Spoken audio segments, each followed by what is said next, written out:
Hey, Tom Supperdoc here, Strong First Level 2 Kettlebell Instructor. Today I'm going to show you how to do the one arm deadlift correctly and why I do it and why you should learn it. And it's one of the essential basic foundation exercises with the kettlebell. The reason is the one arm deadlift allows you to clean the bell, all right?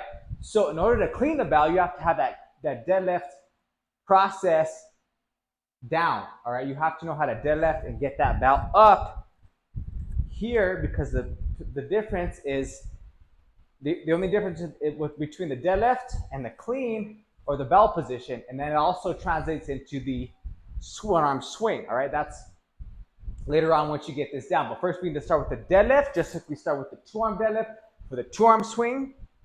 We start with the one arm deadlift for the one arm swing and the clean. All right, so what we're gonna do here is focus on my 5-step system. All right. I like to break it down from beginning to end so you can put it all together and learn this correctly.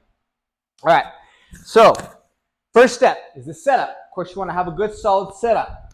All right, so it's a little bit like the two-arm deadlift setup, but it's different because you need the bell on the slightly towards the position that you're deadlifting on. All right, so what I like to do is bell by my heels, just like a two-arm deadlift. Okay, set up this way.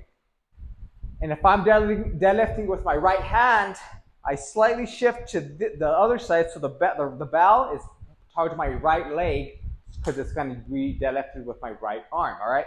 So set up, slight shift, and then the next step is, so bell position, and then it's going to be,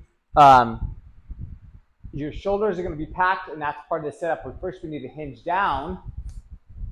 All right, you need to hinge down, just like we do in a two-arm deadlift, right? We're hinging down. Pretend like you're gonna grab the bell with the two-arm deadlift, and this is the next step, shoulders lined up, all right? So I don't want you to deadlift and rotate this way. You want your shoulders lined up, and this is how you do it. After the bell's set up, you're in position, you come down, you hinge down, bell's right here, all right? You're gonna line up your thumbs, okay? That's going to line up your shoulders. Keep them lined up. Then you grab that bell, okay? And there are two options you have from here. You can either bring your hand up here and deadlift it, but you have to make sure you keep those shoulders lined up and you don't rotate out to the side when you deadlift it. Or option two, which I like, is, which I do, you set up, line up your thumbs, grab that bell, rack position. Okay, that's going to keep those shoulders lined up. And then I stand up tall, all right? And then as you get used to that position, the nice lined up shoulders, then you can keep your hand to the side.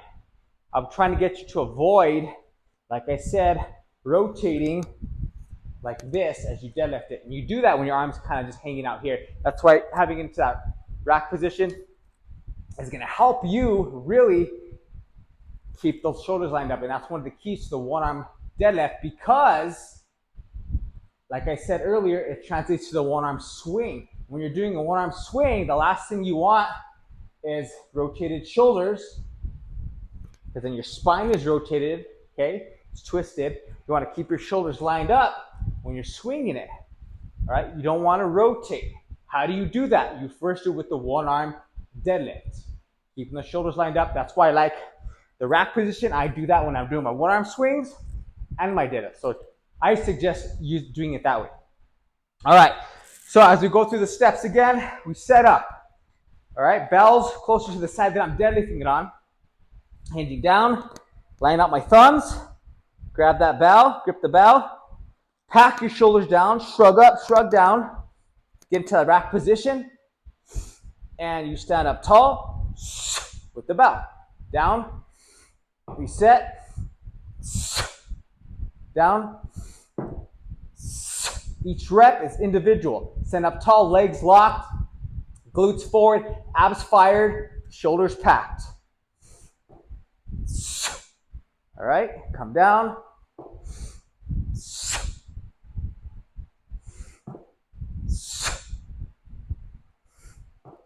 Let it down softly. All right, and then you shake it out. And then you go to the next side. Do 5 reps at a time on each side.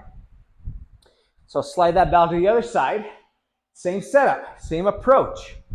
All right, setting up the bell. Closer to the left side now. Hinge down, line up my thumbs, all right? Grab that bell with my left arm, tack my shoulders, bring my right arm to the rack position, and we stand up tall from here. Power it forward, all right? Some feedback for yourself. You know you're doing it correctly when you stand up at the top and your abs are fired, your glutes are fired, your legs are locked, right? That's stand up tall, that's what I mean. And you come down, deadlift it, deadlift from the ground, stiff, don't bounce, right? Come down, straight, power it up. All right? Those are gonna challenge you if you do it right. If you fire everything, you use your entire body to do the deadlift. As with every exercise with the kettlebell, if you do that, you're gonna get a great full body workout just from practicing this exercise, guys. You gotta just, in total body, if you engage it, you're gonna feel it. Just doing those 2 sets of 5 reps, I can feel it. My body's firing, my abs are firing, my glutes are firing, and my heart rate's elevated, all right? So focus on quality. That's what I want you to do when you're doing the one-arm deadlifts. Because like I said, our goal is to go from the deadlift to be able to clean the bell, all right? And then eventually, we one-arm swing the bell. All right? That's coming, but first you need to get this one-arm deadlift down. Strong, correct, safely. All right? Practice this 5% at a time through my 5-step system. Again, set up, bell position. Get those shoulders lined up. Feedback. Get those thumbs lined up. That's going to keep your shoulders lined up. Pack those shoulders down, and then we power it up. Tall, right? Arm in that rack position. Abs engaged, glutes engaged. All right, from the side, power, just like you're doing a swing. The same amount of power should be coming through, just like you're going to swing the bell, all right? Because it's going to transfer over to the swing when we get there, all right? So practice stays, do them right, do them safely, do them correctly. It's why I provide these videos for you. Let me know if you have any questions in the comments below. Happy training. I'll see you in my next video. Have an awesome day. Let's get this, guys.